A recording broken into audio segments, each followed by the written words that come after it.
दो पैर पर इंसान खड़ा रहता है। आप दिगर मखलूकात को देखें, हर मखलूक झुका हुआ रहता है। आपके घर में बहुत सारे जानवर हैं, आप देखें वो झुका हुआ होता है, खड़ा नहीं होता, मगर इंसान खड़ा होता है, दो पैरों पर खड़ा रहता है। इंसान को अल्लाह ने सीधी कामत वाला बनाया। इंसान को अल्लाह ने दानाई दी, सोचने समझने की सलाहियत दी। इंसान को अल्लाह ने, जितने भी जानवर हैं, वो जानवर जब खाते हैं, चारा खाते हैं, तो डायरेक्ट अपने मुंह से खाते हैं, डायरेक्ट मुंह मारता है जमीन पर जो चारा खाता है। मगर इंसान को डायरेक्ट मुंह मारने वाला नहीं बनाया, बल्कि खाने के लिए हाथ का सहारा लेने वाला बनाया। इंसान हाथ के जरिए से खाने को उठाकर मुंह में डालता है। जानवरों की तरह इंसान डायरेक्ट मुंह को जमीन पर नहीं मारता, खाने पर नहीं मारता है। क्यों? इसलिए कि अल्लाह ने इंसान को सबसे हसीन सूरत में बनाया है, सारी तवानाइयों से नवाजा, फिर उसको निचली से निचली हालत की तरफ फेर दिया। मतलब यह है कि फिर इंसान पर ज़ोफ़ी तारी हुई, इंसान कमजोर होने लगा।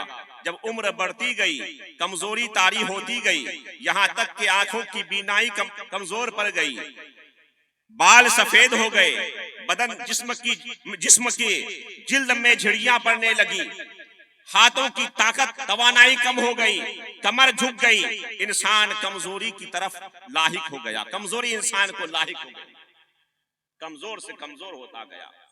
और एक माना इसका यह है कि जिस इंसान ने अपने वजूद पर गौर करके अल्लाह ने उसको सबसे जो हसीन बनाया है, उस हुस्न का शुक्रिया अदा नहीं किया, अल्लाह पर ईमान नहीं लाया, अल्लाह के रसूल पर ईमान नहीं लाया, उनके बताए हुए रास्ते पर नहीं चला, उस इंसान का ठिकाना सबसे निचला तबका जहन्नम का बनाया। इल्लल्लज़ीना आमनु व अमिलुस्सालिहात, मगर जो नेक अमल किया ईमान लाकर, इल्लल्लज़ीना आमनु, मगर जो लोग ईमान लाए, व अमिलुस्सालिहात, और नेक अमल किए। यानी जिस इंसान ने अल्लाह की वहदानियत को नहीं माना, उनकी रुबूबियत का इकरार नहीं किया, रसूल की रिसालत को नहीं माना, उनके दीन के हकाम को नहीं माना, वो सारे के सारे जहन्नम के निचले तबके के मुस्तहिक बन गए। और जो अल्लाह पर ईमान लाकर नेक अमल किया, उसका ठिकाना अल्लाह ने जहन्नम नहीं बनाया, बल्कि उसका ठिकाना अल्लाह ने जन्नत करार दे दिया। इल्लल्लज़ीना आमनु व अमिलुस्सालिहात, मगर जो ईमान लाकर नेक अमल किया, ईमान लाकर नेक अमल। दूसरी जगह अल्लाह फरमाता है, मन अमिला सालिहम मिन ज़करिन औ उनसा व हुवा मुमिनुन फलनुहयिन्नहु हयातन तय्यिबा। जो ईमान लाकर जो नेक अमल करे, करने वाला मर्द हो या औरत, करने वाला मर्द हो या औरत, अल्लाह फरमाता है शर्त यह है कि वो मोमिन हो। मन अमिला सालिहम मिन ज़करिन औ उनसा, जो ईमान लाए, नेक अमल करे, करने वाला मर्द हो या औरत, फहुवा मुमिनुन, शर्त यह है कि वो अमल नेक करे ईमान की हालत में। अल्लाह फरमाता है फलनुहयिन्नहु हयातन तय्यिबा, हम उसे पाकीज़ा जिंदगी अता करते हैं। आज इंसान चाहता है हमारी जिंदगी पाकीज़ा हो, इंसान चाहता है हमारी जिंदगी में खुशियां आए, इंसान चाहता है हमें सब्र मिले, इंसान चाहता है हमें कनात मिले, इंसान चाहता है हमें शुक्र की तौफीक मिले। अल्लाह फरमाता है ईमान लाकर नेक अमल करो, चाहे करने वाला मर्द हो या औरत। अल्लाह का वादा है जो ईमान लाकर नेक अमल करता है, अल्लाह उसे पाकीज़ा जिंदगी अता करता है। फलनुहयिन्नहु हयातन तय्यिबा, बेशक जरूर हम उसे पाकीज़ा जिंदगी अता करेंगे। फलनुहयिन्नहु हयातन तय्यिबा। एक वादा ये है कि जो ईमान लाकर नेक अमल करता है, अल्लाह ये नहीं देखता करने वाला मर्द है या औरत, मर्द को सवाब ज्यादा नहीं, औरत को कम नहीं, सवाब सबको मिलता है। मर्द करे उसे भी मिलेगा, औरत करे उसे भी मिलेगा। हाँ, शर्त है कि नेक अमल ईमान की हालत में हो। अगर ये अमल कोई काफिर करे, मुशरिक करे, तो उसे सवाब नहीं मिलेगा। सवाब किसे मिलेगा? जो ईमान की हालत में नेक अमल करेगा। अल्लाह का वादा है हम उसे पाकीज़ा जिंदगी अता करते हैं। लोगों, जब अल्लाह की बारगाह में दुआ किया करो तो जन्नतुल फिरदौस मांगा करो, जन्नतुल फिरदौस मांगा करो। और अल्लाह वादा फरमाता है जो ईमान लाकर नेक अमल करता है, बेशक हम उनका ठिकाना जन्नतुल फिरदौस बनाते हैं। इसलिए दोस्त, नेक अमाल की जरूरत है, नेक अमल करने की जरूरत है। इन्नल लज़ीना आमनू व अमिलुस सालिहात कानत लहुम जन्नातुल फिरदौस नुज़ुला। हाँ, ईमान क्या है? ईमान क्या है? अल्लाह को मानना, अल्लाह के रसूल को मानना, पैगंबरों को मानना, इजमाली ईमान, किताबों को मानना, फरिश्तों को मानना, बास बादल मौत, मरने के बाद दोबारा जिंदगी होगी, इसको मानना, और अहकामे शरीयत में जो जरूरियाते दीन में से हैं उनका में से किसी का इनकार ना करना। अगर किसी का भी इनकार कर देगा फिर मुसलमान नहीं रहेगा। अगर वो अल्लाह को मानता है, अल्लाह के रसूल को मानता है, पैगंबरों को मानता है, मलाइका को मानता है, क़यामत के दिन को मानता है, मगर जरूरियाते दीन में से मसलन वो नमाज है, नमाज की फर्जियत का इनकार करता है, या हुजूर को आखिरी नबी नहीं मानता है, नबी तो मानता है मगर आखिरी नबी नहीं मानता, ये जरूरियाते दीन में से है। इनमें से अगर किसी का भी कोई इनकार करेगा वो मुसलमान नहीं रहेगा, भले वो कलमा पढ़ते रहे। कलमा पढ़ना उसका काफी नहीं है, जो जरूरियाते दीन में से है उन सारी चीजों को मानना जरूरी है, उस पर ईमान रखना जरूरी है। इन्नल लज़ीना आमनू व अमिलुस सालिहात, बेशक जो ईमान लाकर नेक अमल करता है, अल्लाह का वादा है कि उसका ठिकाना जन्नतुल फिरदौस ही है। अल्लाह तबारका व तआला सूरह मरियम में इरशाद फरमाता है, यौम नहशुरु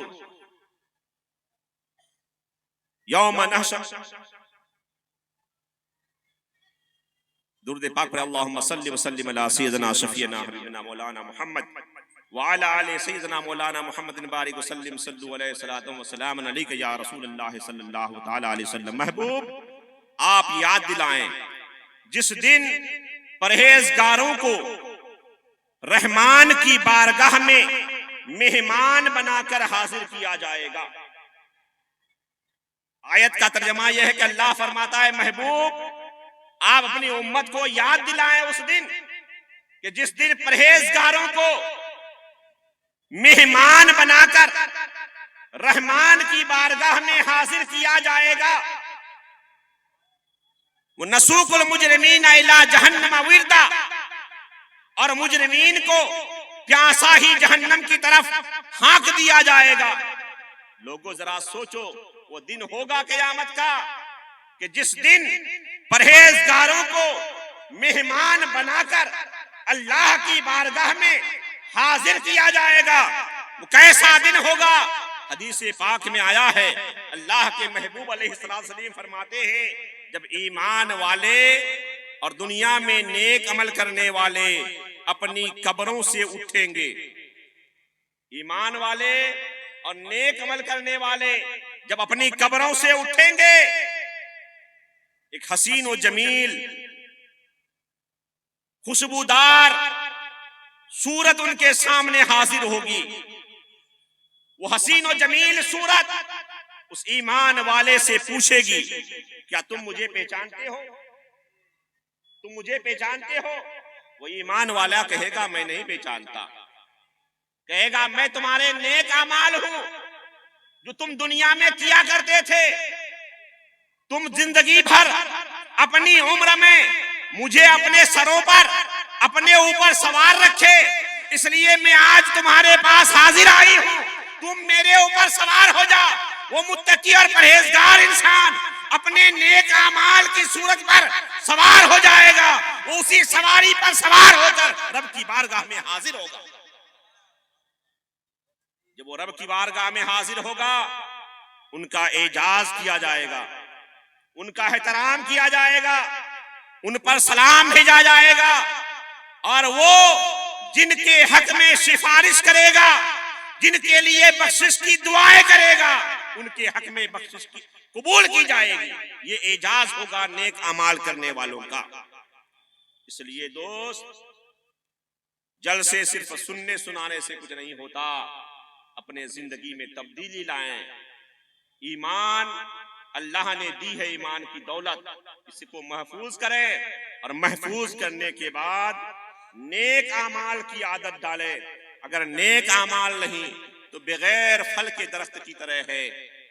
आरज़ू ये फल खाने की है, फल खाने की तमन्ना में इंसान दरख्त लगाता है, दरख्त उग जाता है, दरख्त रहेगा, फल ही नहीं मिलेगा। अगर फल लेना है तो ईमान के साथ अपने आमाल को संवारें, अपने आमाल को संवारें। जब आमाल और ईमान दोनों आपके पास होंगे तो यकीनन आपका ठिकाना जन्नतुल फिरदौस होगा। और जब अल्लाह की बारगाह में आपकी हाजिरी होगी तो आप जिनके हक में सिफारिश करेंगे, जिनके हक में बख्शिश की दुआएं करेंगे, अल्लाह तबारका व तआला उनके हक में आपकी सिफारिश को कबूल फरमाएगा। लक़द खलक़नल इंसान फी अहसनि तक़वीम, बेशक हमने इंसान को सबसे अच्छी सूरत में बनाया। इल्लल्लज़ीना आमनु व अमिलुस्सालिहात, मगर जो लोग ईमान लाए फिर हमने उसे नीची से नीची हालत की तरफ फेर दिया। मगर जो लोग ईमान लाए और नेक अमल किए, फलहुम अज्रुन गैरु ममनून, अल्लाह फरमाता है जो ईमान लाकर नेक अमल करे तो उसके लिए बेइंतहा सवाब है। देखिए, जहां पर भी नेक अमल की बात आती है वहां ईमान शर्त है। इल्लल्लज़ीना आमनु व अमिलुस्सालिहात, मगर जो ईमान लाकर नेक अमल करे, फलहुम अज्रुन गैरु ममनून, उसके लिए बेइंतहा सवाब है। किसके लिए? जो ईमान लाकर नेक अमल करे। तो मालूम हुआ कि जो बेईमान है, जिसके पास ईमान की दौलत नहीं है, वो अगर अच्छा काम भी करेगा तो उसको कोई अजर नहीं मिलेगा, इसलिए कि अमाल की कबूलियत के लिए ईमान शर्त है।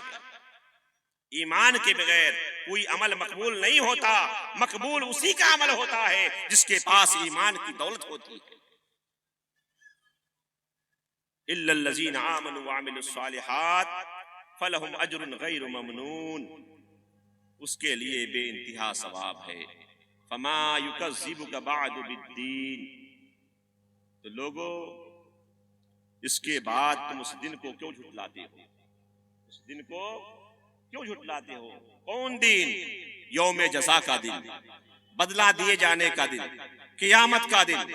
बहुत सारे दुनिया में रहने वाले कुफ़ार और मुशरिकीन जिसका इनकार करते रहते हैं कि मरने के बाद सब मामला खत्म हो गया, अब कोई जिंदगी नहीं है।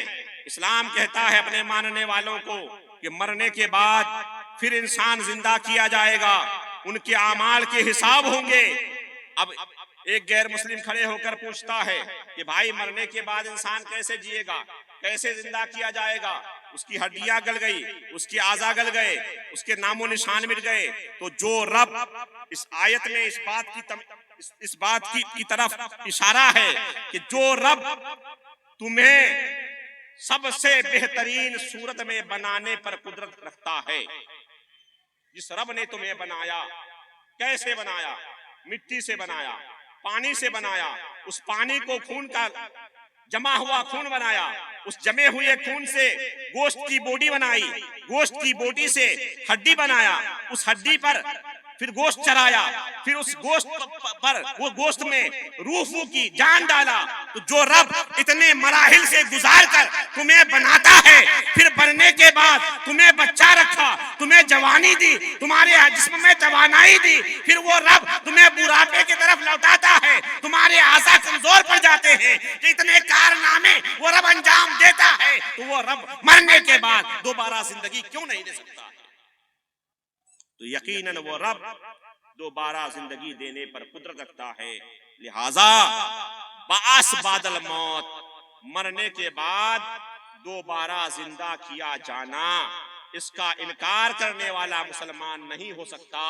ईमान उसी का सलामत रहेगा जो बास बादल मौत का अकीदा रखेगा।